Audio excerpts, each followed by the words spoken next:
From asking, how do we make this number better, to what are we trying to make true about this business? And that question should change everything. Something keeps coming up in conversations with founders at the moment. They're doing more than ever. More tracking, more testing, more optimization, more tools and more dashboards. And yet, when you talk to them properly, there's this quiet tension underneath everything. They don't feel confident, not like in a dramatic way, not in a the business is about to fail kind of way, but in a subtle, nagging way. They hesitate more than they used to. They second-guess decisions they would have made instinctively a few years ago. They feel busy, but not decisive. And what's interesting is this isn't happening to beginners. This is happening to founders who are good at what they do. They understand product, they understand marketing, and they've grown before, which is exactly why this is so frustrating. Because on paper, they're doing everything right. I'm Jason Chappell, founder of Defiant and creator of eCommerce Growth Made Easy. I help e-commerce founders like you take control of your numbers so you can grow profitably, not just in your next quarter, but every quarter. Today, I want to talk to you about that indecisive feeling that exists. Why working harder and optimizing more is often making things worse, and what actually needs to change if you want to feel in control of your business again. Not hyped, not reckless, in control. Most founders think their problem is performance. Sales aren't where they want them to be. Profit feels tighter than it should, and marketing feels less than predictable. But when you dig a layer deeper, that's not really the issue. The real problem is confidence in decision making. Ask an e-com founder a simple question like, should you push harder on growth this quarter? And listen carefully to the answer. It's very rarely a clear yes or no. It's usually something like, well, it depends, or we're just waiting to see how this performs, or we want a bit more data before committing. And that hesitation didn't exist in the same way before. Not because founders were reckless, but because the system felt more stable. You could run something, look at the numbers, and feel reasonably sure they meant what you thought they meant. Now those same numbers feel slippery. You don't know if a dip is creative fatigue, audience saturation, tracking gaps, attribution issues, or just noise. So instead of deciding, founders are choosing to optimize, to tweak, to adjust. They'll test again. And that feels productive, but it's not the same as moving the business forward. Now, optimization is not inherently bad. It's just misunderstood. Optimization works when three things are true. First, the inputs are relatively predictable. Second, the outputs are measurable. And third, the feedback loop is clean. When those conditions exist, optimization is powerful. You improve conversion rate, you reduce CPAs, you increase average order value, and the business responds in a way that makes sense. The problem is those conditions don't really exist anymore. Inputs are usually volatile, outputs are delayed or distorted, and feedback loops are messy. So what happens when you optimize inside an unstable system? You mistake movement for progress. You get marginal gains that don't stack. You improve channel metrics that don't improve the business. You feel busy, but not safer. And that's the key word here, safer. Most founders aren't chasing growth at all costs. They're chasing a sense that the business is under control. And optimization used to provide that. And now it often does the opposite.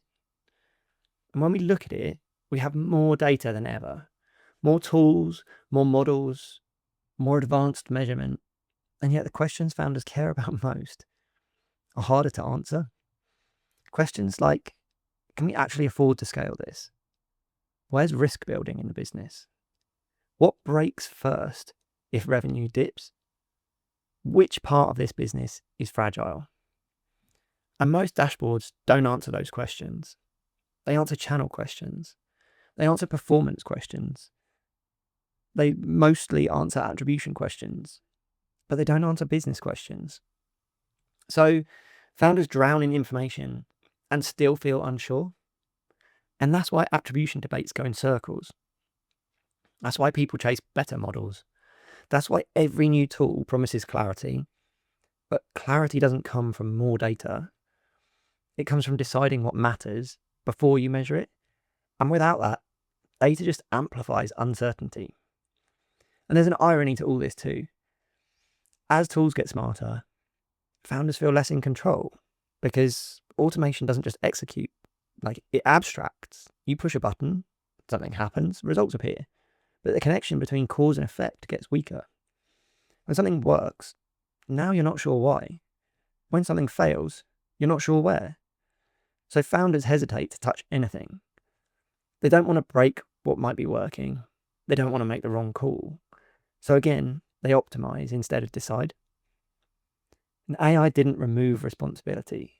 It made decision-making more important. But most founders weren't taught how to decide under uncertainty. They were taught how to optimize inside certainty. And that distinction really matters.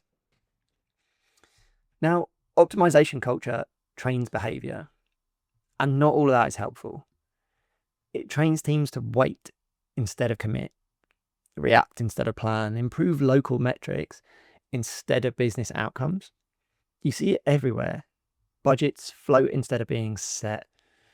Targets move instead of being owned, and everyone waits for just one more test. On the surface, it looks responsible and it feels analytical, but often it's just fear because nobody wants to be wrong. Nobody wants to commit to a number. Nobody wants to say, this is the direction. So the business drifts. It's not failing. It's not exploding. Just slowly losing momentum. Now there's a shift founders need to make. And it isn't dramatic. It's not performance marketing to brand marketing, from data to gut feel, growth to caution. It's optimization to intention. From asking, how do we make this number better, to what are we trying to make true about this business? And that question should change everything. It changes how you budget. It changes how you price. It changes how you hire. And it even changes how you say no. Intention creates constraints. Constraints create clarity. And clarity restores confidence. Without intention, optimization is endless. And practically, this looks like a few unsexy but powerful shifts. You decide your profit requirement before chasing growth. You decide your risk tolerance before increasing spend. You decide your capacity before scaling demand. And you treat forecasts as decision tools, not predictions. And in all of this, you have to accept that some decisions will be wrong. You stop waiting for permission from dashboards, because this isn't about being reckless. It's about being deliberate. The founders who struggle right now aren't bad operators. They're just optimizing a system that needs direction, not tweaks. If you feel like you're working harder, but trusting yourself less, that's not a personal failure. It's a signal. So this week, do one thing differently. Ask yourself, what are we trying to make true about this business? Forget the on-site or in-platform metrics. Focus on the business. From there, you should have a better idea about what your next move needs to be. You don't need perfect data. You need direction.